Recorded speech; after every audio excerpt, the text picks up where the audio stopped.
তো বন্ধুরা এখন বাজে রাত্র 10টার সময় আমার কি খেতে মন গেছে তোমাকে বলছি। আর এখানে দেখো আজকে মিক্সি রেডি করি নাই, আর পাটাতে বাটা করবো। তো পাটা ধুয়ে পেস্ট করে রেখে দিয়েছি, পাটাতে বাটবো। শক্তি লাগায় যত এনার্জি আছে পাটাতে ছেড়ে দেবো। তো আর এখানে দেখো কী করছি তোমাদেরকে ব্যাক ক্যামেরা দিয়ে দেখাচ্ছি, ঠিক আছে? চলো,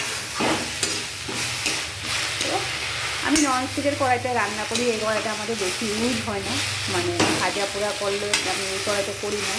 কিন্তু এই ননস্টিকের কড়াইতে মাছের তেল আছে অনেকটা, তো মাছের সকালে মাছ রান্না করতে হবে। তো আর কি কড়াই ছিল, তো এটাতেই রান্না করছি। তো দেখো এটা তো বললামই খারকন পাতা। তো খারকন পাতা কে কে খেতে ভালোবাসি তো কমেন্ট করে বলো। অনেক রসুন দিয়েছি, লঙ্কা, কালো জিরা দিয়েছি, আর এখানে দুধ বসায় দিয়েছি।